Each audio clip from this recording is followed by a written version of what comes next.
Thank you, Don, and good afternoon, ladies and gentlemen.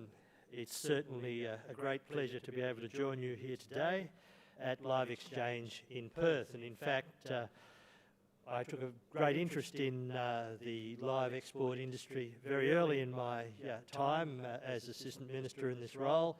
And one of the first trips I took was to go to the Northern Territory to look at supply chain issues and basically go from paddock to ship in the Northern Territory. In fact, my Chief of Staff, Jennifer Carl, who's with me today, her first day on the job, I said, come on, we're going to the Northern Territory. So she started first day heading up to gain a greater knowledge of your industry. But it's certainly an industry that is of great interest to me and an industry that has the full support of the Coalition Government.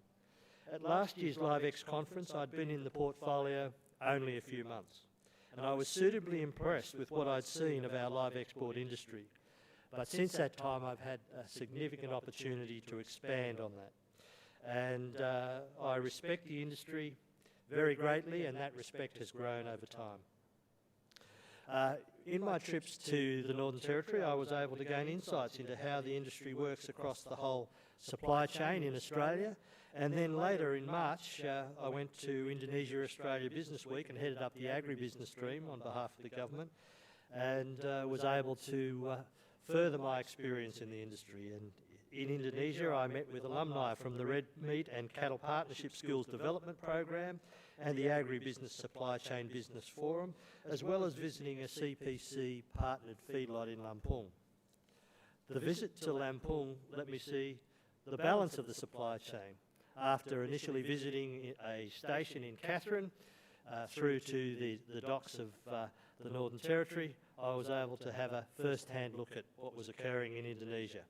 And certainly Australia can be proud of its live export industry and the work that it's doing to improve animal welfare outcomes, as well as those outcomes beyond our shores and beyond Australian animals. It's this kind of work that goes unreported. Not that this is an industry that expects much fanfare, but there should be a balance. And there should be due recognition for the demonstrated progress and real outcomes that you've achieved. You're making a genuine impact overseas. Australia, through SCAS, is the only one of more than 100 countries that exports live animals that requires World Organisation for Animal Health welfare standards to be met as a minimum for exported livestock. Since the introduction of SCAS, the Australian livestock industry has invested in training more than 10,800 people in overseas markets in better animal handling and slaughter practices. This has helped raise the knowledge and skills of workers overseas and led to safer, more humane animal handling techniques. People fail to recognise that our trading partners wouldn't give up sourcing live animals if Australia no longer conducted the trade. And we all know they'd get those animals somewhere else. This industry is an important contributor to global food security.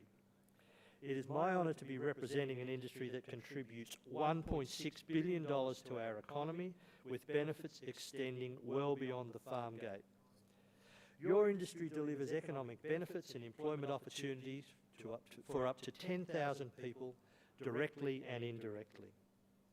Close collaboration between industry participants, the Department of Agriculture and Water Resources as the regulator, and the government will be key to the success of the industry going forward. A sustainable and profitable export trade requires, firstly, the maintenance of animal health and welfare standards right across the supply chain. Secondly, agile business, and government has a role to play in this. Thirdly, opening new markets and maintaining those markets we already have. It is really a joint effort. Our job as government is to put the policies and the programs in place for our live export industry to continue to prosper. Our goal is to deliver practical policies based on common sense. We have put the Indonesian suspension behind us and got the live export trade up and running again. The challenge is now to put the industry on a firm footing for the long term and focus on better returns for the farm gate. The industry has worked together to maintain this trade within globally accepted animal welfare standards.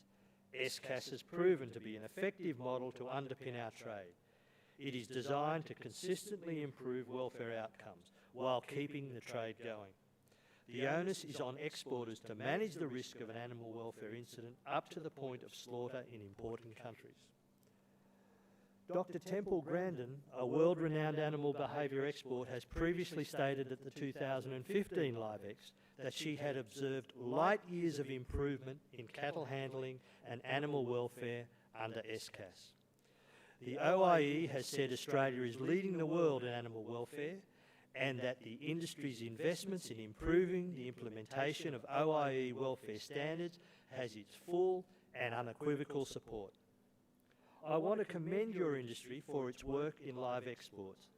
The industry has shown agility and an ability to be proactive in management of areas that need improvement. Along with training overseas, it's had a range of successes in improving animal husbandry practices in our region. We have seen the use of stunning prior to slaughter now, the practice in 90% of cases in Indonesia. More than 1,000 facilities across 20 countries now have standards that meet OIE recommendations for animal welfare. The proactive work you have done in market to drastically reduce the number of sheep found outside supply chains during the high-risk period of Eid is very impressive. This has resulted in a significant decrease in the reported non-compliance during Eid.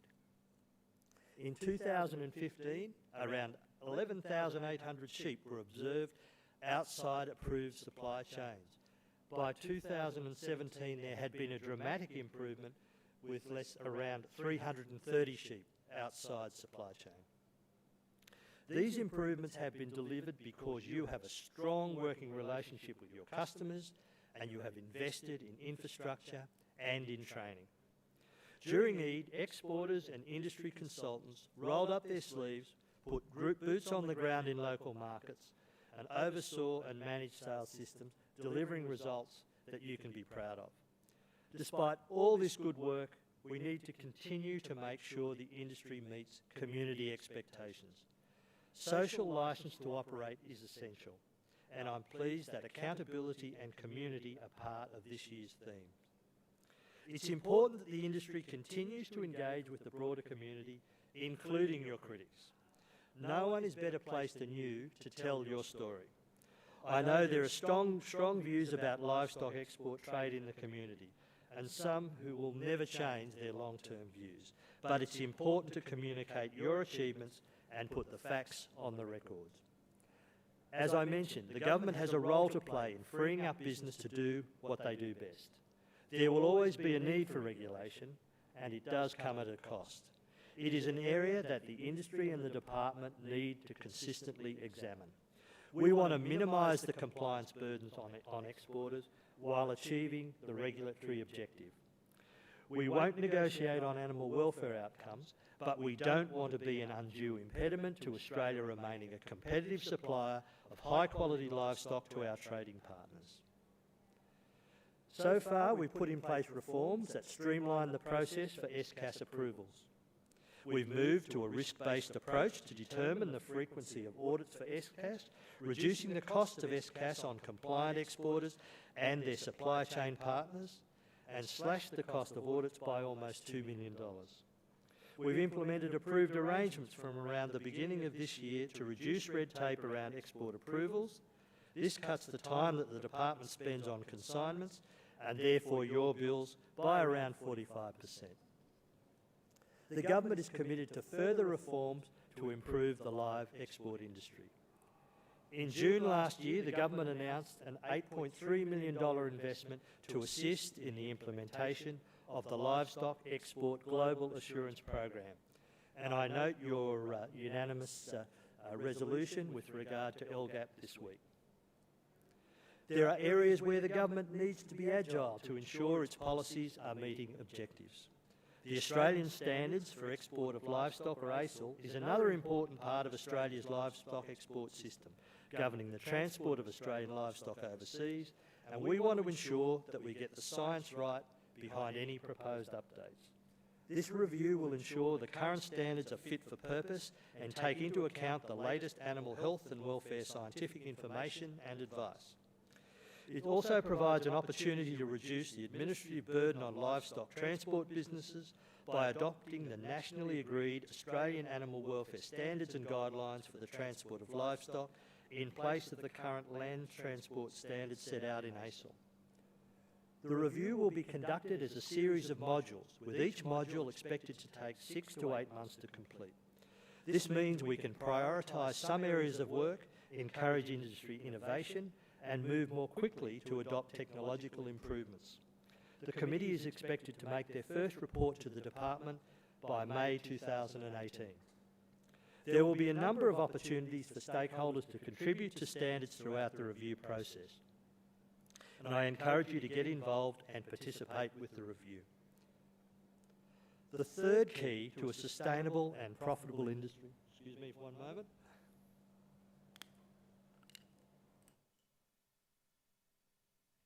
The third key is market access. I'm proud of what the government has been able to do to achieve access across the agriculture portfolio. We have stood behind Australia's premium produce, opening up markets to ensure our industry is free to compete with the best the world has to offer. We are a nation built on trade and built on our exporting our goods. That is the future of Australian agriculture. Since January 2016, we've achieved over 55 key market access gains or restorations and over 50 key market access improvements or actions to maintain market access. We have opened new or improved market access for 13 livestock export markets. And we've also been working to strengthen our bilateral relationship with Indonesia. We have extended import permits from 4 months to 1 year. In addition, we are continuing to strengthen the mutually beneficial trade and investment relationship with Indonesia through the Australia-Indonesia Partnership on Food Security in the red meat and cattle sector. This important program aims to improve productivity, sustainability and competitiveness of the Australia-Indonesia red meat and cattle sectors. But market access relies on having the right infrastructure in place to get our live animals to market. Transportation costs are a large component of overall costs to farmers. The government is addressing our future infrastructure needs now by investing in major upgrades and construction which will assist agriculture. We have committed $50 billion for current and future infrastructure requirements, including $42 billion for the Infrastructure Investment Program to build the road and rail infrastructure for the 21st century. The government has committed $600 million over 4 years to 2020 to upgrade high-priority roads in Northern Australia. Through the Northern Australian Beef Roads Program, $100 million has been allocated to improve the resilience of cattle supply chains in the north. This will improve greatly by upgrading cattle roads and improving safety while reducing vehicle operating and maintenance costs and seasonal road closures. Of course, there are challenges when it comes to trade, not the least rising global competition for the international markets that we serve.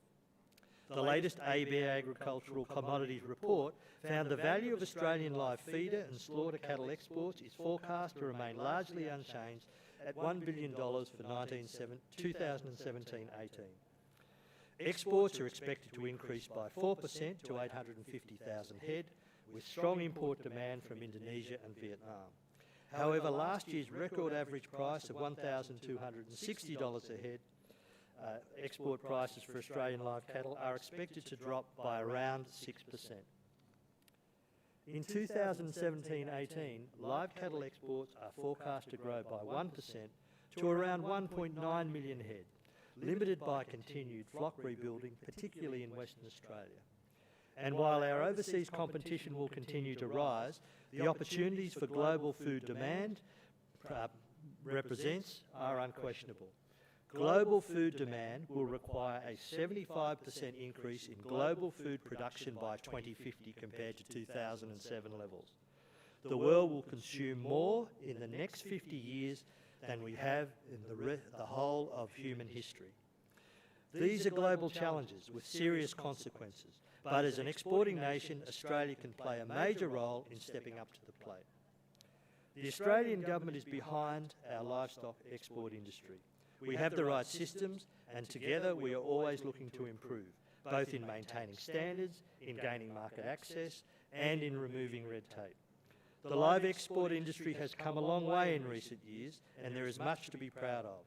But we're at the stage now where we can build on this. This is an industry that fits perfectly the Coalition Government's vision for our agriculture industry. Our vision is of a profitable, productive, resilient and sustainable agriculture industry into the future, which all leads to a better return for our nation. The live export industry has shown its ability to overcome obstacles, to adapt and to return to profitability. It is an example of an industry that supports many of our rural and regional centres. While the future is bright, we must not be complacent. The sector must continue to adopt new technologies and systems, must be receptive to change, and must be an attractive employer if it is to achieve its full potential. I believe we're up to the challenge. Let us continue to work together to put this industry on a stable footing in years to come. And I certainly know that the former Deputy Prime Minister and former member for New England is an absolute supporter of your industry, and pending the outcome of the voters of New England in just a couple of weeks' time, would be looking forward to getting back and getting his shoulder to the wheel and working hard to assist you to progress your industry in the years ahead. Thank you, ladies and gentlemen.